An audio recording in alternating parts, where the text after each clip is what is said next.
What if we told you that a single telescope is about to take us on a journey back in time, all the way to the moment of the Big Bang itself? Yes, you read that right.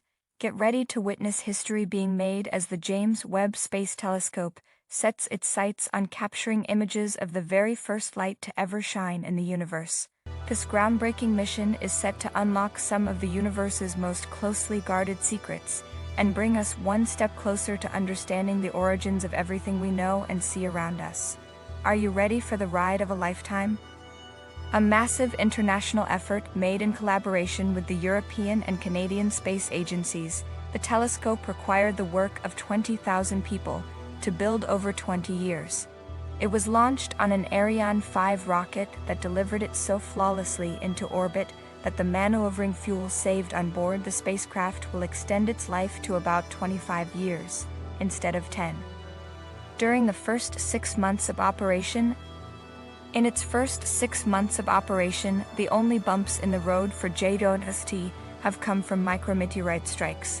The space telescope, its 18 mirrors unfolded to measure over 21 feet wide, orbits the Sun some 1.5 million miles away from Earth at a stable gravitational point, considered pristine compared with the increasingly debris-filled orbit around Earth. But a big micrometeorite strike in May convinced engineers to turn the observatory away from the direction of its orbital motion, a bid to minimize the impacts of fast-moving space dust hitting its mirrors head-on. Deep field. From the start, JWST showed off its power, roughly 100 times stronger than the Hubble Space Telescope, with its own deep field image of distant galaxies, the islands of stars that fill space like our own Milky Way, to compare with ones from its storied predecessor, the Hubble Space Telescope. The farther away the telescope can see, the farther back in time it is looking, because the speed of light, while very fast, is limited. That's why the JWST deep field contains galaxies that date to just a few 100 million years after the Big Bang, which happened some 13.8 billion years ago, among the fainter ones in the image. The view is centered on a closer and massive galaxy cluster whose gravity bends the light from more distant galaxies, stretching them into distorted, elongated dimensions. Yet this image spans a swath of deep space equivalent to only a speck of sand held up to the sky.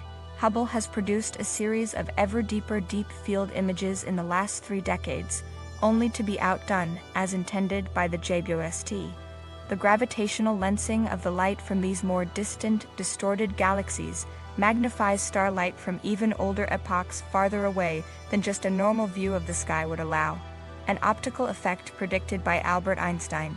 So you might expect to see more deep field images in the years ahead as the JWST's operators refine their control of the spacecraft and take advantage of future gravitational lensing opportunities. Fiery hourglass. Unlike Hubble, JWST operates in the infrared spectrum, allowing it to peer through clouds of dust and gas that hide the inner workings of stars.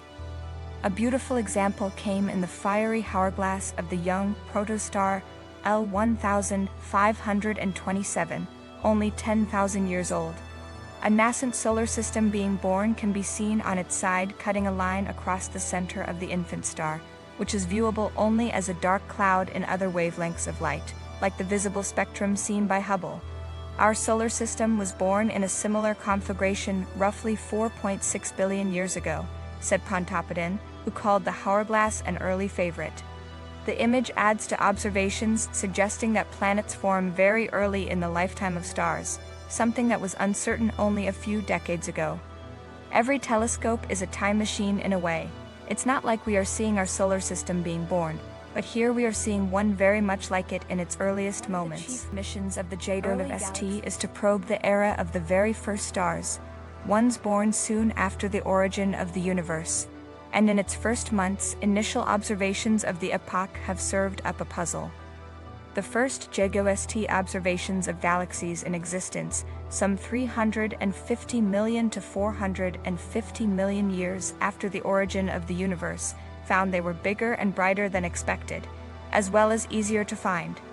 It's kind of like we walked into the nursery and we saw toddlers, so it's like, what's going on here? Said Pontoppidan. There doesn't seem to be an explanation for that right now.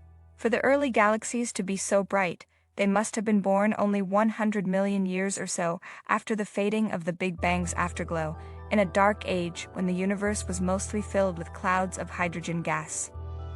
This is probably the most exciting science from the telescope so far, he added. It's not something you see straight up in an image, it's something that requires careful analysis. Awestruck by this incredible power, we have to see the most distant galaxies in the universe. Pillars of creation. Awe-inspiring images don't get much more jaw-dropping than the JWST view of the Pillars of Creation, released in October. A dust-shrouded view set within the Evil Nebula, a stellar nursery some 6,500 light-years from Earth. 1 light-year is about 5.9 trillion miles. First observed by Hubble in 1995, the new image shows off the power of a mid-infrared instrument aboard JWST, which takes exquisite images of light in the middle of the infrared spectrum, as its name implies. Within the dusty swirls of the pillars, new stars are coalescing, some of them visible in earlier Hubble images taken in visible light. In astronomy, you have to look at many kinds of light, said Pontoppidan. Nature isn't nice to us. It doesn't provide all information about a certain process of a physical object or planet, or whatever, all in one nice area of the electromagnetic spectrum.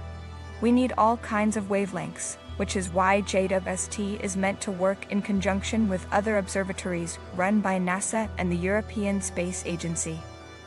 Can we see the Big Bang with it? The Big Bang is a misleading name for the expanding universe that we see. We see an infinite universe expanding into itself. The name Big Bang conveys the idea of a firecracker exploding at a time and a place with a center. The universe doesn't have a center. The Big Bang happened everywhere at once and was a process happening in time, not at a point in time. We know this because 1. We see galaxies rushing away from each other, not from a central point, and 2.